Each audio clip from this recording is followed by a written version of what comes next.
We've got a full women panel here who are full experts, much more experts than I am in some really interesting subject matter domains. So I'd like to start with you, Kathleen. Coming from the climate health data nexus and really looking at that type of data and AI collaboratives, what does success look like? What is an effective version of this type of policy collaborative? Okay, so we work on climate and health, and we look at how climate and climate change and environmental change can impact health. We do that in 18 different countries in the world, and mostly in low and middle income countries. So I'll take it a little bit on from the academic side. And so what we see, we collect data at a quantitative and qualitative level.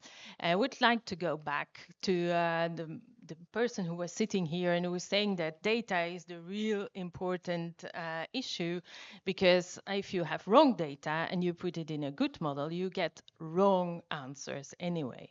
So for us, the difficulty is to get good data. We have very dispersed data on health and on climate. Even within our community, it is difficult to exchange and to have health data. So what we try to do is to create a community where data and good standardized data can be exchanged. The first question is then, what is standardized data? Even within the academic sector, there is a big discussion on that. And I think that's one of the first things that has to be addressed as well. And what is a good governance on that? So that is, I suppose, creating a good data sharing ecosystem. That's the first thing, and define what is good data. The qualitative data, we do it with the persons on the ground. They go and ask what does heat means for communities. And then they see if that heat is related to a risk and if they included that risk in their model. So the communities, they want return. Working with communities is also understand what is going on and give their feedback on what you're doing. So frugal science is one of the answers we found in that, and include the community as much as possible. And that brings me back to, and then I'll start, to our other stakeholders, which are ministries. Ministries, we are making our models for ministries, and we should not forget that. They should understand that, and they should be able to use them. So put knowledge breakers into the ministries is one of the responses we got into that direction. And I'll stop there. Thank you. Thank you very much. Now moving over to Huiran, from your perspective, I know you have quite a lot of interesting experience working, especially in the area of science and weather and meteorological spaces. But from your perspective, how can these AI and data collaboratives better integrate the cross-sectoral intelligence from climate, from water, and also from health? Thank you so much for your question. First of all, I want to advocate a little bit about WMO. I hope everybody knows about my organization, World Meteorological Organization, which is a UN specialized agency for weather, climate, and water. Some people think because of our name, World Meteorological Organization, they thought we're only supporting for the weather and climate or meteorology. No, that's not true. We work for the water hydrological services, especially focused on flood and drought. As you may know, now and even every single years, we face with flood and drought damage and issue. People are dying. Kids are dying. We received just a month ago, I was in Senegal, Dakar, to attend the high preparatory meeting for UN Water Conference 2026.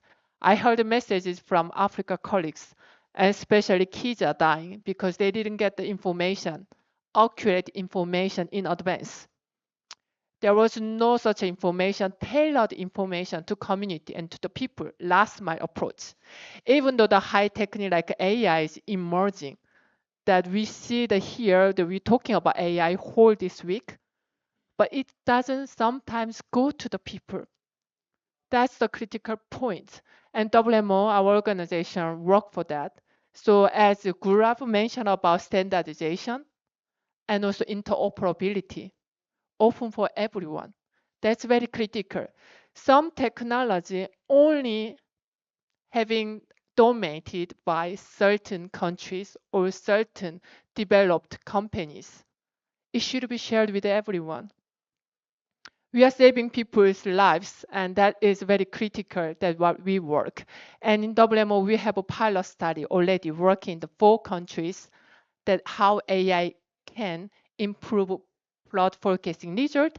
And also we very much closely working with all our partners, how we can make use of those results to reach out to the people. And I hope we have more opportunity I know that we have very limited time, so please let us know that if we need additional information, I'm happy to provide. And we closely work with all the partners in the world, not only among the UN organization, but private, academic, public, and all the stakeholders. We closely working, trying to save lives and minimize damage from water extreme event. Thank you. Thank you very much, Huiran. Very useful here. And now I want to move over to you, Christine. Talk to us from the embedding at the design process of data and AI collaboratives from the gender and inclusion perspective. As the previous panel indicated, AI is only as powerful in many ways as the data that's fed into it. And we have a choice, right, at this stage is if we base it on the existing data that largely is in effect, we'll be replicating centuries of inequality based on gender, based on location, age, what type of group you represent. So it has to be intentional because it does make a difference. It will make a significant difference if we intentionally look at data from the perspective of the eyes of women and girls and what that data and the algorithms that are based around it feed. We have Women has a AI school just in Asia Pacific, and it's been working with women and girls and actually the UN system on helping to govern, design, and responsibly roll out AI from a gender perspective. And what we've learned from that are there's 3 key aspects that have to be considered from if you want to have a gender responsive AI approach, and that is investing, partnership, and scale. Now, when we look at investing, that is about not only making sure that women are part of the design process and have a leadership, but you have to invest in the data and the source of data, and you have to invest in the policies. And that policies, all of that requires women's leadership, and this is where we're at a disadvantage. Yeah. The second is the South-South cooperation. Okay. There's no time. Yeah, this is interesting. Okay, so the partnership, please, South-South cooperation, please remember local languages unless you want to compound the discrimination, not just based on gender, but also location and socioeconomic background. And you need to have women's voice embedded in the middle of it. And then you have to build accountability into the infrastructure as you scale it. Thank Those you. are all great points, and I do hope that we can take more time after this panel. I know we have 2 speakers left, and I want to make sure we do give space for you both to really chime in here. But Cecilia, I know that you also work a lot on the gender and social bias aspect of things here. Can you tell us a little bit more about how do we really ensure that ethical safeguards are actually taken into account to make sure that we safeguard those groups? Thank you so much for your question, and thank you so much for having me. It's a pleasure to be here. Well, first of all, we have to think in not that just sharing data. We have to think of the idea of ethic governance of the AI. So how can we share data in an inclusive way? This is not for me. I hope so. 5 minutes. Okay, 5 minutes more. Okay, thank you. So what can we work with the idea of the ethic governance of the AI while we are sharing this data? First of all, we have to address like 3 main questions in order to try to find this umbrella of the ethic governance of the AI. How, what, and who? How are going to share the data? What kind of data we are going to share, and who is going to be benefit from this sharing? How? We have to guarantee some safeguards in order to ensure that everyone is included. So privacy, first of all, privacy concerns and privacy principles. Secondly, cybersecurity measures, and finally, accountability. Second question, what kind of data we are going to share, and we are going to focus on inclusion and representation of the data sets and AI extractivism that we are going to try to avoid. And finally, the third point is related to who is going to benefit. So we have to focus in the social communities. And as Christine was mentioned before, thinking into about the marginalized communities and the represented groups that has to be part. So sharing data is easy, but doing it ethically is the real challenge. Thank you. Absolutely. And now, Agnes, I want you to bring us home because I know you work much more on all of these things. You work on population data. From your perspective, how can we really move forward? Yes, thank you for saving the best for the last. And I represent, I think, two collaboratives. One that is focused on data, which is a Countdown 2030. You can check it out on the internet. 23 years of using data for population-based research, 85 countries. And this data is really helping tracking maternal mortality in many of these African countries. The second is an AI collaborative, which is called the Data Science Without Borders project, also running at the African Population and Health Research Center.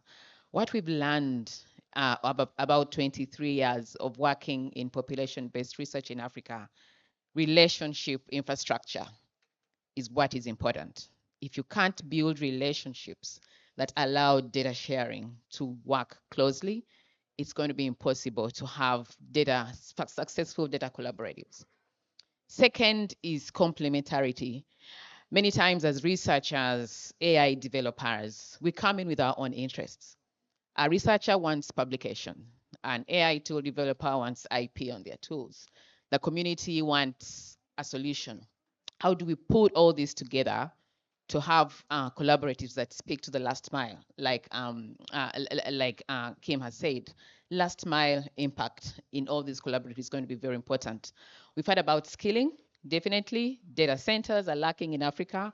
But I think there are more nuances to sharing data that we need to look at that are more social than technical. And most of these are really going to drive ethical data sharing and the successful data collaboratives. I think there's a lot of things to say, but in the interest of time, I'll stop there. And just to say it was a great panel, and we look forward to having another one that allows us to talk more. Yeah. I agree. I think this is really the first part of this discussion. There's so much more to be said. I think you finished us off really well there, though, really focusing on this community aspect and making sure that everybody is at the table and the sharing that is very important. So please join me in applauding our speakers here today. I know we are at time. I'll let Nupura finish us off. Thank you.